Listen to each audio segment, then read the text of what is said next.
There was this tragedy in Waukesha, I probably botched the pronunciation of that, Wisconsin, I know. on Sunday, where somebody drove through a parade in this tragic attack, intentional incident, killing 5 and wounding at least 48.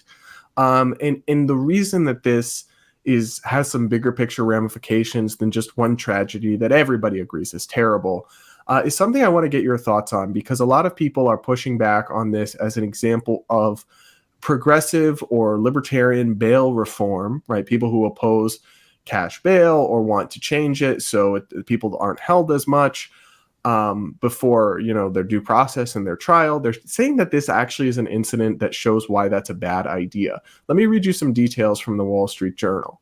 Police say 39-year-old Daryl Brooks faces 5 counts of intentional homicide, and more lives are in jeopardy in area hospitals. Mr. Brooks has a long rap sheet, and the Milwaukee County District Attorney's Office said Monday he had been out on a $1,000 bond after he allegedly tried to hit the mother of his child with his vehicle. He was arrested the same day and charged with obstructing an officer, endangering public safety, disorderly conduct, jumping bail, and battery. The Wall Street Journal asks, why was someone with that violent history released on such a minor bond? The DA's office said it is conducting an internal review of the bail decision, but I see people all over, conservative media and the internet saying, see, this is why we shouldn't do bail reform. What do you make of that? Because this is your issue. Yeah, that is so exhausting, because I think it just shows people don't actually understand what bail reform is or how it would be structured. And ultimately, it sounds like these people have been talking to probably the prosecutors and police unions, who are the only people who really work against criminal justice reforms, and taking their narrative and thinking it's true. We have seen an increase in crime over the past year and a half, and there are very obvious explanations for that have nothing to do with criminal justice reform, nothing to do with bail reform. They have to do with poverty, educational issues, a lack of services that were shut down due to the pandemic, and exasperation of some things like poverty and lack of access to education because of pandemic policies. And so there are a lot of reasons why we are seeing an uptick in crime. I also firmly believe that part of the reason we are seeing some of this petty crime increase is because police unions especially were mad about some of the reforms that had been passing. They did not like the defund the police narrative for obvious reasons. And so what did they do? They started to pull back their resources in some of these areas. And their theory, I think, has kind of been, let things run wild for a little bit. People will see that they really need us. They'll demand more of our presence. And we know that unions actually use these kinds of talking points to negotiate pay increases for most police departments across the country last year. So no matter what the left runs around screaming, the police were not defunded. There was not some massive wave of criminal justice reform bills passed. There was not a ton of bail reform passed, even though there should be. Bail reform is predicated on this notion that if you are a violent offender, if you are an ongoing threat to society, you should not get bail. You should not be released at all, because you are a threat and real ongoing threat to society. It says that instead of making our system structured around, do you have the money to get out, which is severely problematic, instead it bases it on, are you violent? Are you a threat? Right now, you could have 2 offenders with the same kinds of charges against them, and one could afford to make a $1,000 bail payment and one could not. Is one less dangerous just because they have $1,000 to pay bail, or they can get bail bonds to come through and pay that for them?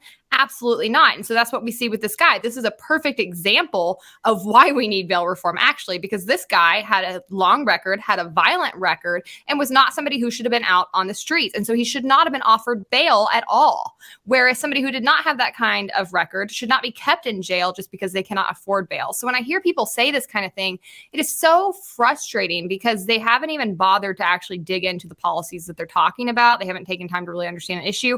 I understand there are a ton of issues out there in our political discourse, and you cannot possibly be educated on all of them. But I really implore people to do what I do and shut up when you don't know what you're talking about. You'll never catch me out here talking about climate change or even really tax policy to a very in-depth degree, because these are not my areas of expertise. And before I were to weigh in on them, and certainly before I were to pressure, public policy changes around them, I would make sure that I really knew what I was talking about. I would talk to everybody impacted and involved, and I would get the full picture. It is so dangerous in our society that we continue to have people have these knee-jerk emotional reactions, again, largely based off what the government, police, are telling them, versus actually doing their due diligence to learn and understand the nuance of the situation. Because honestly, what they'd probably find is that the people doing criminal justice reform are not idiots. They don't want an escalation in crime. They understand that we cannot have violent offenders on the street. Their whole goal is to increase public safety, decrease the amount of money we're spending, and ensure that we are protecting civil liberties. Bail reform would do that. The real question around bail reform is how to do it in such a way that it's not biased. That's the issue that people who are working in criminal justice reform struggle with, because if it's up to too much subjective interpretation of who's violent or not, you could, of course, get a lot of racial bias, socioeconomic bias. You could still see things creep in. And so they've been working with a lot of AI. They've been trying to work with different algorithms so that they have a real system that can determine who is actually an ongoing threat on its face, who is not, and then allocate who gets bail, who does not. Yeah, that makes a lot of sense to me. I don't support cash bail, the status quo, because like what you said, if two people commit the same crime, but one is wealthy and has more resources and the other doesn't, why should one go free awaiting trial and one sit in jail? Like, that's fundamentally unjust. That's not equality under the law. That's not justice. But the flip side is right that bail should be based on threat, right? And in this case, this should be a person, even under bail reform, where you say this person is dangerous, do not release them. It shouldn't be the case that whether or not they're released depends how much money they have available to them, because that's not, and obviously like the amount of bail in theory does correspond with how dangerous the person is. But even then, right, it's like the same crime, different people, one walks and one rots in jail.